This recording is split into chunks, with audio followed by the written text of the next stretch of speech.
Hola a todos y todas y bienvenidos a este capítulo del curso de Fundamentos de Networking para redes IP. En este capítulo vamos a aprender cómo funciona el protocolo DNS. Este es un protocolo imprescindible en las redes de hoy en día, muy utilizado y por eso es muy importante que entendamos cómo funciona y para qué sirve. ¿Estáis preparados? ¡Vamos allá! Empecemos por decir que DNS son las siglas de Domain Name System. Esto en español es Sistema de Nombres de Dominio.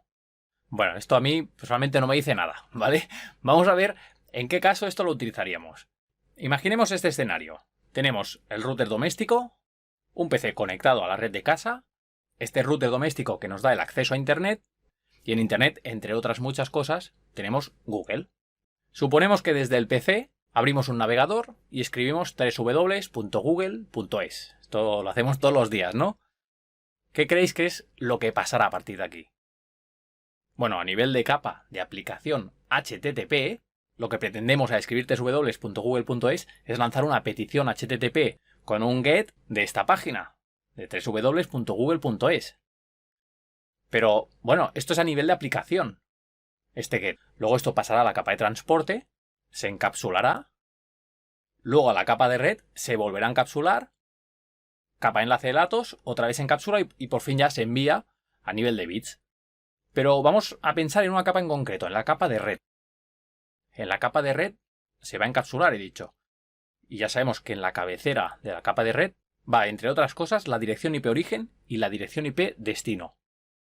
Muy bien, sabemos que el destino es www.google.es. Pero, ¿qué ponemos? ¿Qué valor ponemos en la cabecera en dirección IP destino? Ahí tenemos que poner una IP, no podemos poner un nombre. Pues bien, tenemos un problema, ¿no? No sabemos qué IP corresponde a www.google.es, que es hacia donde tenemos que lanzar este HTTP GET. Pues bueno, para todos los problemas hay una solución normalmente. Y en este caso la solución nos la va a dar un servidor DNS. Un servidor DNS contiene una base de datos que relaciona nombres con direcciones IP. Una base de datos, que aquí lo hemos escrito en corto con BBDD, que es el acrónimo base de datos.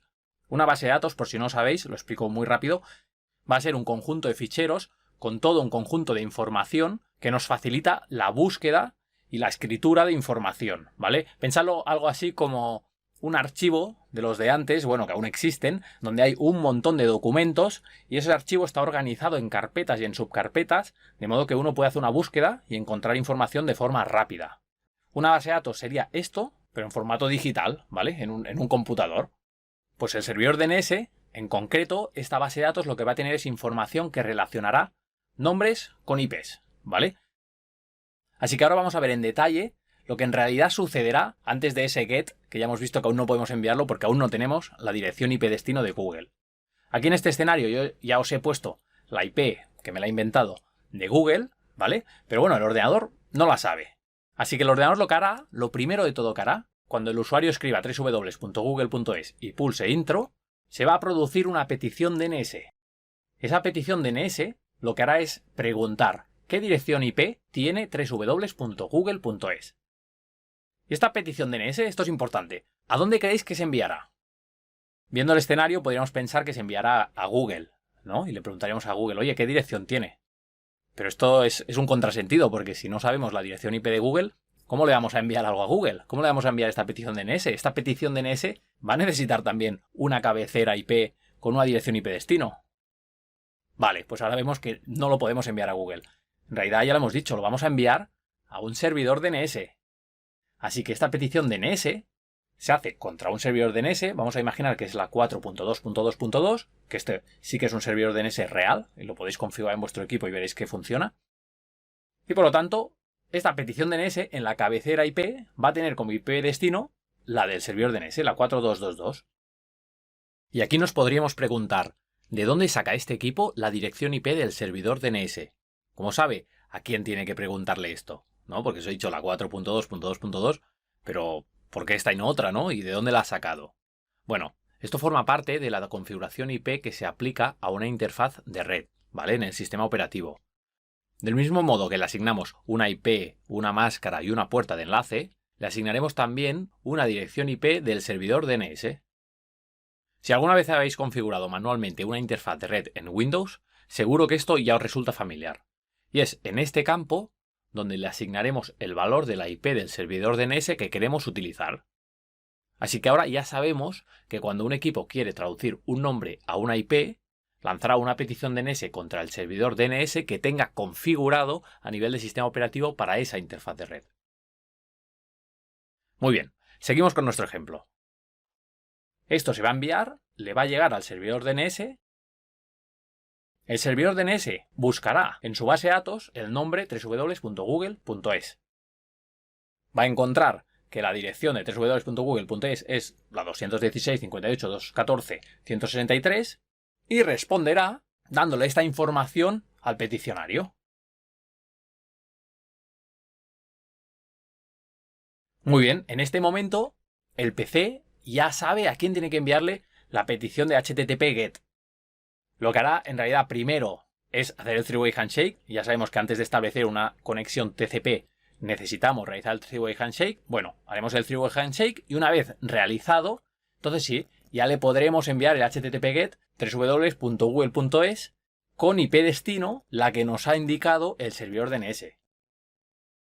Y atención, también es importante dejar claro que el three-way handshake, como recordaréis, también utilizará la dirección IP destino, porque al final el three-way handshake, aunque se hace a nivel de capa de transporte, esto se acabará encapsulando en la capa de red, añadiendo esa cabecera IP con esa dirección IP destino que antes no teníamos.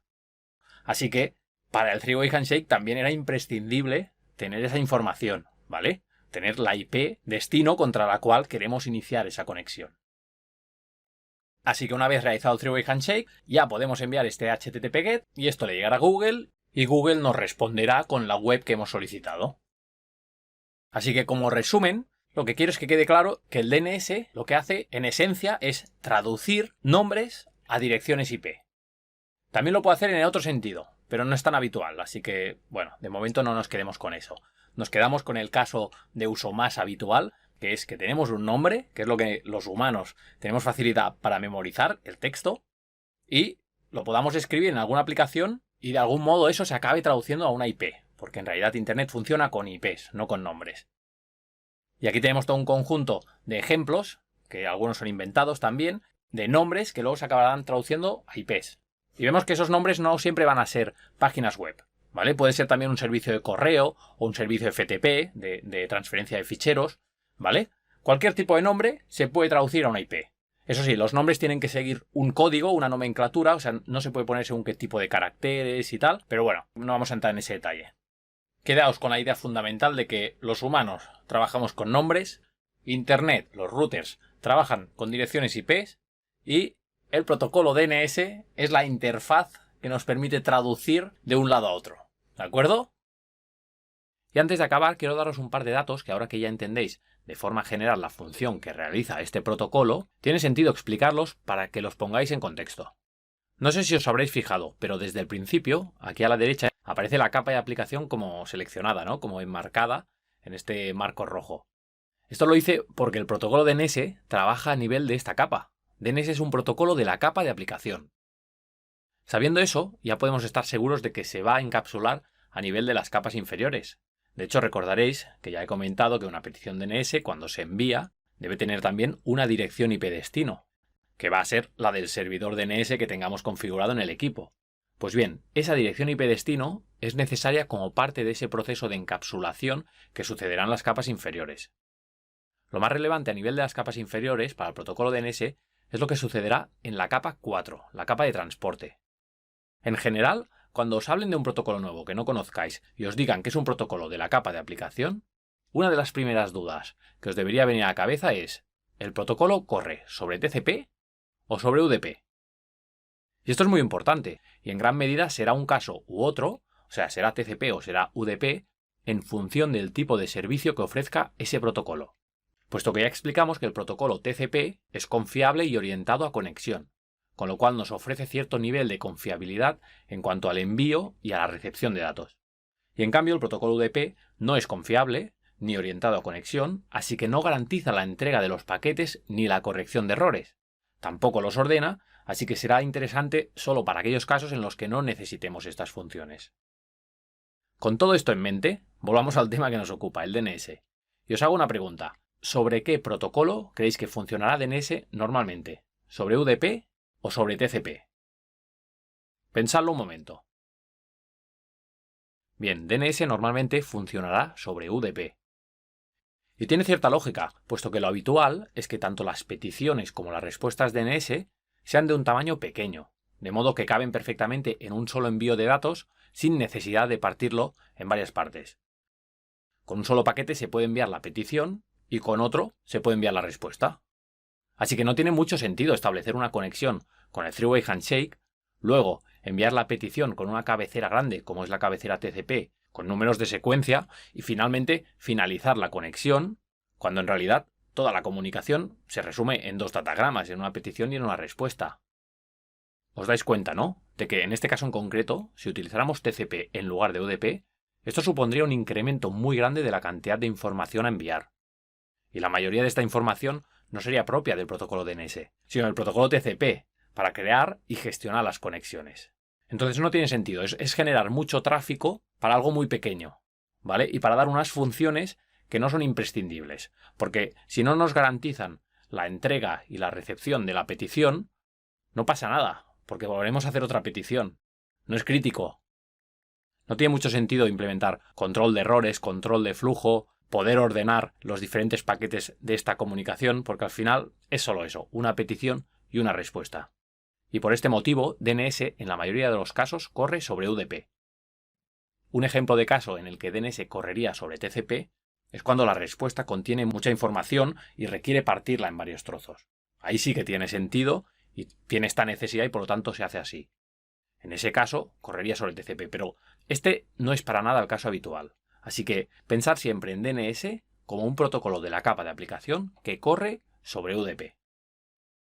Venga, en los siguientes vídeos vamos a ver un poco más la parte práctica del DNS. Cómo configurarlo en nuestro equipo, cómo realizar peticiones DNS con Windows y también veremos una captura del tráfico DNS con Wireshark cuando hagamos el mismo ejemplo que hemos visto. Hacer alguna petición HTTP a alguna página web. ¡Vamos allá!